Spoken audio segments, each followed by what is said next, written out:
कीजिएगा। Thank you, स्वागत करता हूं। और दोस्तों, एक्चुअली मैं आज जिस विषय में बात करने वाला हूं, मैं आज जब टॉपिक के बारे में सोच रहा था कि व्हाट शुड बी डिस्कस, ऐसे लोगों से क्या बात करनी चाहिए। एक्चुअली मैं बायोलॉजी का स्टूडेंट, टीचर, लेक्चरर सब कुछ रहा हूं, तो मैं जानता हूं। और फिर मैंने सोचा यार, ऐसे लोगों से बात करने का मौका मिला है। अब आप एक बार इमेजिन करके देखिएगा मैंने क्या सोचा। मैंने ये सोचा कि मुझे उन लोगों से बात करनी है जो इस दुनिया की सबसे बड़ी प्रयोगशाला के साइंटिस्ट हैं। क्या बात है! इस दुनिया की सबसे बड़ी प्रयोगशाला जिसके अंदर इतनी सारी एक्टिविटी चलती है, इतने सारे प्रयोग होते हैं, और उस प्रयोगशाला का जो मालिक होगा वो कितना बड़ा साइंटिस्ट होगा। तो मुझे लगा कि मैं आज दुनिया के सबसे बड़े वैज्ञानिकों के बीच में बैठा हूं और उनसे बात करने का मुझे मौका मिला है। तो आप सभी वैज्ञानिकों का स्वागत करता हूं। लेकिन बड़ा खेद होता है कि हम नहीं जान पाते हम इतने बड़े वैज्ञानिक हैं और हमें अपनी पावर का पता नहीं है। आज मैं आपसे ऐसे टॉपिक पर बात करने वाला हूं जिसमें हम एक्चुअली जो हमारी भावनाएं हैं, जो हमारे इमोशंस हैं, उनको कैसे हम मैनेज करें, कैसे हम उस चीज को समझें, उस पर मैं आपसे डिस्कस करने वाला हूं। तो ठीक है, मैं आप लोगों से बात करना शुरू करूं तो मुझे थोड़ा सा ये गाइड करिए। क्या आप लोग जानते हैं कि आपकी भावनाएं भी आपके जिंदगी में बड़ा प्रभाव डालती हैं? आप लोगों के जो सोच विचार होते हैं, जो आपके एक दूसरे से रिलेशंस होते हैं, क्या ये आपकी हेल्थ को भी प्रभावित करती है? अगर आप मेरे से इस विषय में बात कर सकते हैं तो आप अपना हैंड रेज कर सकते हैं। तो मैं आपसे पूछने की कोशिश करूंगा कि ये जो हमारे इमोशंस हैं, है ना, ये आपको किस तरह से प्रभावित करते हैं। तो चलिए, कुछ लोग हैंड रेज कर रहे हैं, आप कर सकते हैं और मुझे बता सकते हैं। शिवेंद्र सर से पूछ लेते हैं। शिवेंद्र सर, एक्चुअली ये जो हमारी भावनाएं हैं, ये क्या हमारे हेल्थ पर प्रभाव डालती हैं? यस सर, 100% श्योर है सर कि हमारी जो भावनाएं, हमारे विचार 100% हमारी हेल्थ पर, हमारे इम्यून पर बहुत बड़े प्रभाव डालते हैं। Okay, thank you. तो आप जैसे साइंटिस्ट से मैं बात कर पा रहा हूँ। इंदु रानी दीदी, आप क्या कहती हैं, कौन सी फीलिंग है जो हमारे सेहत पर असर डालती है? Good morning sir. Good morning. लगभग सभी फीलिंग्स डालती हूँ सर, लेकिन मैं अपनी एक बताना चाहूंगी। जब मुझे बीपी की प्रॉब्लम थी सर, इसका बीपी में आने से पहले, तो मुझे गुस्सा इतना ज्यादा आता था सर कि मैं 1-2 दिन बेड पकड़ लेती थी सर। गुस्सा के कारण मतलब मेरा हाई बीपी और ज्यादा हो जाता था, तो मैं बेड पकड़ लेती और कुछ भी करने का मन नहीं करता, कहीं बाहर नहीं जाती सर। तो ये मेरे लिए बहुत ज्यादा दिक्कत करती है। Very good. तो आपने बताया कि आपकी जो फीलिंग्स हैं वो बहुत असर डालती हैं। अनिल सर, आप क्या कहना चाह रहे हैं? जी अनिल सर, आपकी जो भावनाएं हैं वो आपकी जिंदगी में कितना महत्वपूर्ण है? जी सर, मुझे सुन रहे हैं क्या? हाँ जी सर, भावनाओं का बहुत बड़ा असर होता है। हम किसी के भावना में सोचते जाते हैं कि हम ऐसा ऐसा करते रहे तो वैसे ही हम फिरते जाते हैं। तो भावनाओं में यदि हमारे साथ में यदि पॉजिटिव का आता है तो हम पॉजिटिव की ओर। भावनाओं का बहुत बड़ा अपने जीवन में बहुत बड़ा कुछ है कि भावनाओं के बगैर कुछ नहीं। जैसे हम भावना लाते रहते हैं जैसे हमारा बदलाव होता जाता है। बिल्कुल, निश्चित रूप से सही कह रहे हैं सर। और एक्चुअली क्या ऐसा हो सकता है कि हम इस पर कंट्रोल कर सकते हैं क्या? प्रवीण सर, आप क्या कहना चाह रहे हैं? Good morning sir. Good morning. क्या हम अपनी भावनाओं को कंट्रोल कर सकते हैं क्या? हाँ सर, काफी हद तक कर सकते हैं, पर सारा जीवन भावनाओं पे, इमोशन पे चलता है सर। अगर आपकी भावनाएं किसी से जुड़ी हुई है तो उसके सुख और उसके दुख से आप प्रभावित होते हैं। बिल्कुल, निश्चित रूप से। तो बहुत अच्छी बातें मुझे आपसे जानने को मिली हैं, और आप जैसा बता रहे हैं ये फीलिंग्स बहुत इंपॉर्टेंट है। तो let's talk about emotional health, actually ये क्या है। तो दोस्तों, आज मैं आपको यही टॉपिक लेकर के आया हूं जिसमें हम अपने आप को हेल्दी रखने के लिए अपनी भावनाओं को कैसे मैनेज करें और ये आपकी हेल्थ को कैसे प्रभावित करते हैं। तो अगर देखा जाए तो हमारी जो ओवरऑल हेल्थ है, इसमें हमारी फीलिंग्स का, हमारे इमोशंस का बहुत महत्वपूर्ण असर होता है। जो लोग इमोशनली स्वस्थ होते हैं वे अपनी भावनाओं पर, विचारों पर नियंत्रण कर सकते हैं, और वे अपनी जिंदगी में जो चुनौतियां आती हैं ना, उन चुनौतियों का सामना करने में सक्षम होते हैं। वे समस्याओं को समझ सकते हैं, और अगर कोई असफलता आ रही है तो उससे बच सकते हैं और अपने बारे में अच्छा महसूस करते हैं, और आपस में जो उनके रिलेशंस हैं उनको ठीक रख सकते हैं। अब एक्चुअली भावनात्मक रूप से स्वास्थ्य अगर है, आप फिट हैं, आप इमोशनली फिट हैं, तो उसका मतलब ये नहीं है कि आप हमेशा खुश रहेंगे। देखिए, जिंदगी बहुत तरह के स्ट्रेस से जूझती रहती है, आपको दिन भर में कई तरह की चीजें आती है, और ये पॉसिबल नहीं है कि आप हर समय खुश रहें, है ना। हर समय खुश आप रह नहीं सकते। तो इसका मतलब ये है कि आपको प्रयास करना पड़ेगा कि आप अपने आप को खुश रखें, क्योंकि पॉसिबल तो है नहीं कि आप 24 घंटे, कोई ना कोई ऐसी बात आएगी दिन में, किसी ने कुछ कहा, किसी प्रकार का काम का प्रेशर आया, और कुछ नकारात्मक चीजें आएंगी, कुछ सकारात्मक चीजें आएंगी, और ये दिन भर हमें उनसे जूझना होता है। तो एक्चुअली अगर आप समझते हैं, आप उस चीज को मैनेज कर सकते हैं, तो आप निपट सकते हैं अपने पॉजिटिव और नेगेटिव विचारों से। और जो लोग इमोशनली फिट होते हैं, जो मतलब अब मानसिक रूप से स्वस्थ रहते हैं, तो उनको, हालांकि तनाव सबको होता है, क्रोध सबको आता है, उदासी सबको महसूस होती है, पर इन सब के बावजूद भी अगर आप इमोशनल हेल्थ को कंट्रोल कर सकते हैं तो आप इन समस्याओं से निपट सकते हैं। तो आज कोशिश करते हैं कि हम जाने कि हम किस प्रकार से इस चीज को मैनेज कर सकते हैं। रिसर्च ये बताती है कि, देखिए, एक्चुअली जो इमोशनल हेल्थ है, इसके बारे में रिसर्च क्या कहती है। रिसर्च ये कहती है कि इसको हम अपने कौशल के माध्यम से सीख सकते हैं। इसको हम, जैसे स्किल होती है, आप जैसे साइकिल चलाना सीखते हैं ना, जैसे आप कोई काम करना सीखते हैं, उसी प्रकार से इसको भी आप विकसित कर सकते हैं अपने आप में। यानी इमोशनल रूप से आप कैसे फिट रहे, अपनी भावनाओं पर कैसे आप काबू पाएं, इसको आप सीख सकते हैं और इसमें आप सुधार कर सकते हैं। तो इसके लिए आपको कुछ कदम उठाने होंगे। आप कुछ ऐसे स्टेप्स ले सकते हैं जिनके माध्यम से आप अपने इमोशनल हेल्थ को बेहतर कर सकते हैं, और आप चाहें तो इन चीजों को नोट करके रख सकते हैं। आप अपने आप को इमोशनली फिट कैसे रख सकते हैं। तो इसमें जो कुछ चीजें हैं उन पर हम डिस्कस करते हैं। एक तो ये है कि आपका जो अच्छा स्वास्थ्य है वो बहुत इंपॉर्टेंट है इसके अंदर। आपका अगर हेल्थ सही है तो आप भावनात्मक रूप से प्रोडक्टिव भी होंगे।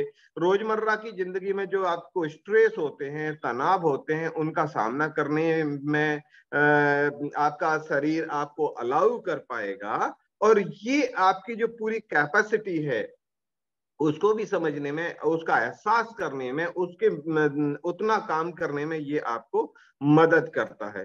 तो एक्चुअली आपको दूसरे जो काम आपको समाज में करने हैं, जो योगदान आपको करने हैं, उन सब में ये बहुत इंपॉर्टेंट होता है।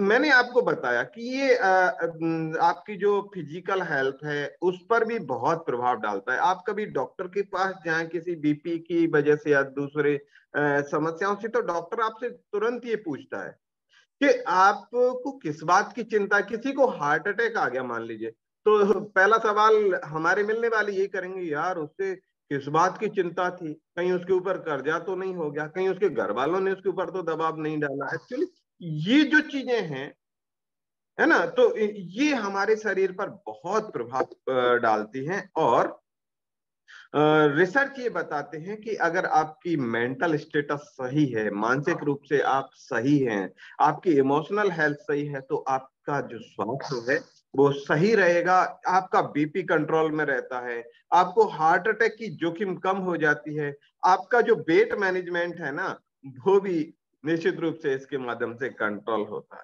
है ना। तो कई सारे हम स्टेप उठा सकते हैं जिसके माध्यम से हम अपने आप को इमोशनली फिट रख सकते हैं। कुछ स्टेप्स हैं जो आप चाहे तो नोट कर सकते हैं, ये आपके लिए लाभदायक हो सकते हैं। तो मैं आपको रास्ता बताना चाहता हूं कि आप कैसे अपने आप को इमोशनली फिट रख सकते हैं। तो सबसे पहला तो ये है कि be aware too of our emotions and reactions. आप अपनी भावनाओं को समझिए। पहले तो आप किस चीज से क्रोधित होते हैं, किस चीज से आपको गुस्सा आती है, किस चीज से आप नाराज होते हैं, उन चीजों को पहचान लीजिए। अगर आप उन चीजों को समझ लेते हैं तो फिर उनको मैनेज करने की कोशिश करिए। आपको पता चल जाता है कि यार ये सामने वाला व्यक्ति इस चीज से मुझे टीज करता है जिसकी वजह से मुझे गुस्सा आती है, और अगर आप उस चीज को समझ पाते हैं तो फिर उस चीज को मैनेज करना बड़ा आसान हो जाता है ना। तो सबसे पहला काम तो हमें यही करना होता है कि हमें अपनी भावनाओं को पहचानना। आप और उसके प्रति आप कैसे रिएक्शंस देते हैं। आपको किसी ने कुछ कहा, आपकी भावनाओं को आहत किया, तो आप उसके प्रति कैसे रिएक्ट करेंगे। अगर आप इस चीज को समझ लेते हैं तो आप अपने आप को मेंटली फिट कर सकते हैं। दूसरी जो चीज है वो ये है कि express your feelings in appropriate ways. ये बहुत इंपॉर्टेंट।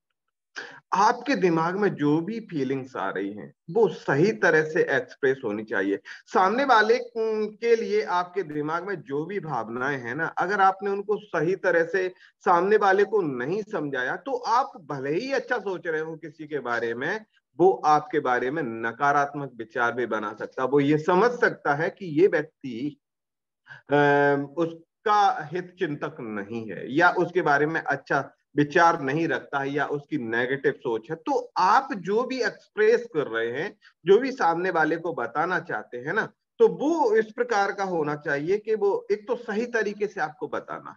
गलत तरीके से अगर आपने अच्छी ही बात बताई, जैसे कल मेरे एक दोस्त ने कहा था, मेरे मेरे स्टाफ में किसी व्यक्ति ने कहा था, जब उसने एग्जाम्पल ये दिया कि अगर आप की चेयर पर कोई ऑफिस में आकर के बैठ गया और आपने उसको बोला कि ये तेरे बाप की है क्या चेयर, तो है ना, उसको हटाना है, तो उसने बोला कि ये आप तेरे बाप की है कि तू यहाँ पर क्या।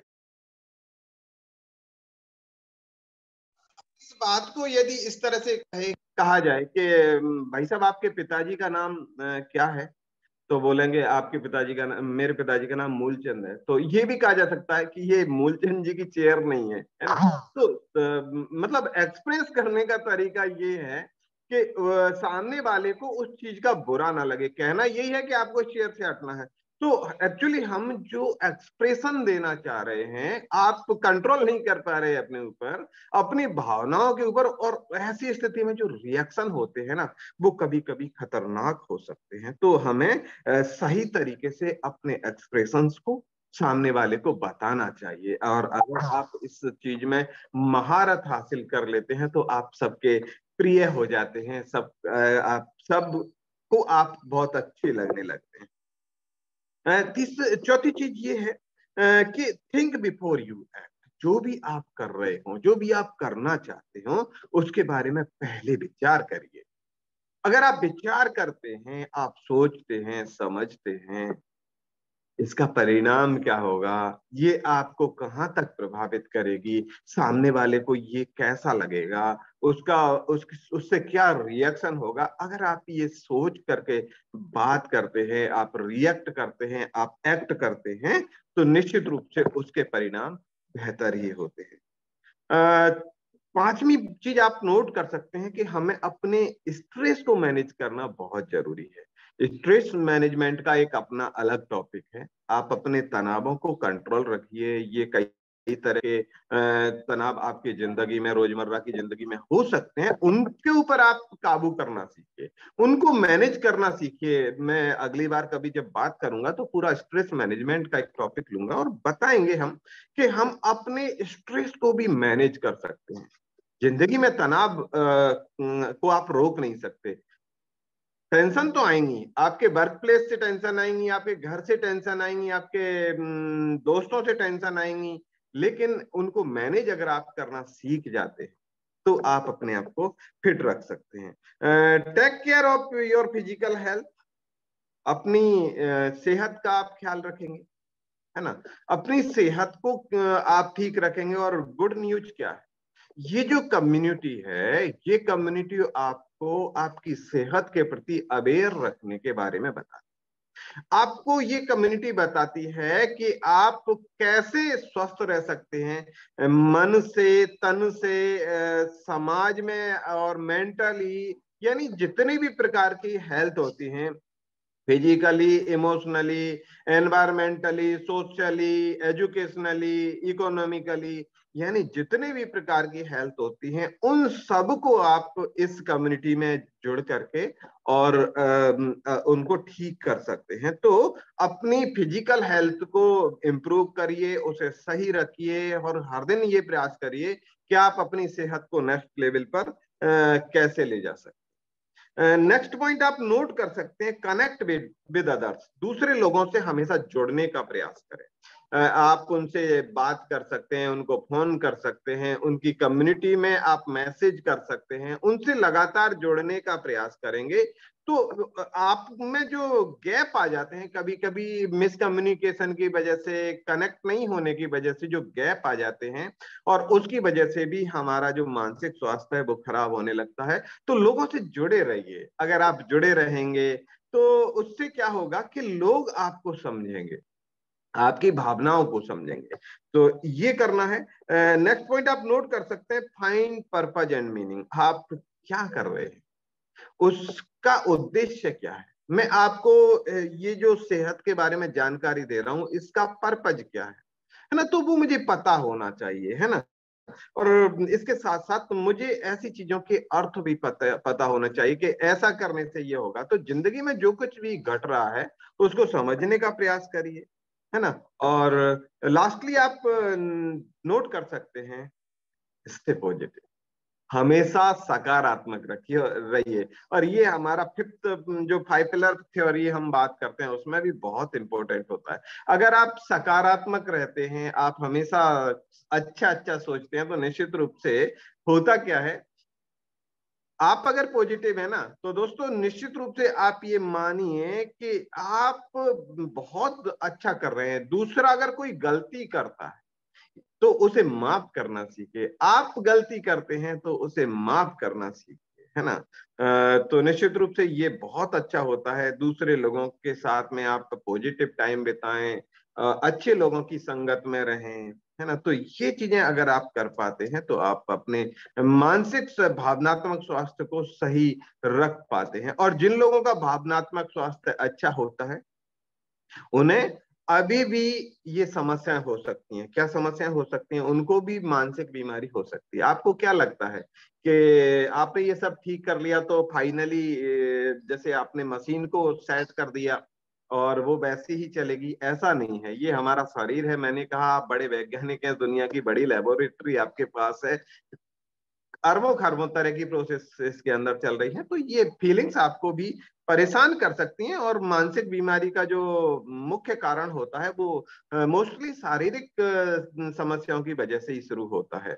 और ये एक्चुअली क्या होता है, तो मैं इसका रीजन बताता हूँ। हमारे जो माइंड है उसमें कुछ ऐसे हॉर्मोन्स होते हैं, कुछ ऐसे केमिकल्स होते हैं, और वे केमिकल्स जब रिएक्शन करते हैं तो उसकी वजह से ये समस्याएं पैदा होती हैं। और तनाव, परिवार में, काम में, स्कूल में, मानसिक, ये सारी चीजें हमारे उस केमिकल को ट्रिगर कर सकती हैं और वहां से समस्याएं पैदा होना शुरू हो सकती हैं।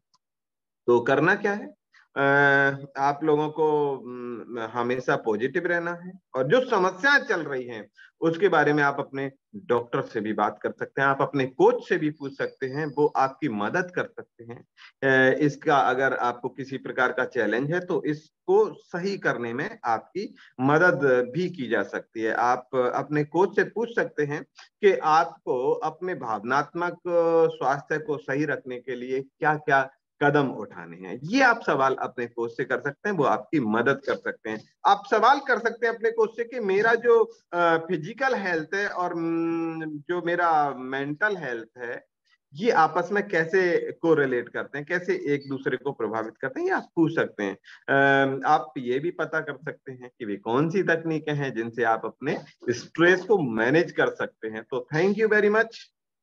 ये जानकारी थी मेरे साइड से आपके लिए, आपके स्ट्रेस मैनेजमेंट के लिए। तो thank you very much Mukesh sir, मुझे मौका दिया। Sir thank you so much, बहुत ही जबरदस्त नॉलेज मिला। और ये छोटी छोटी चीजें जो हम रोज यहाँ से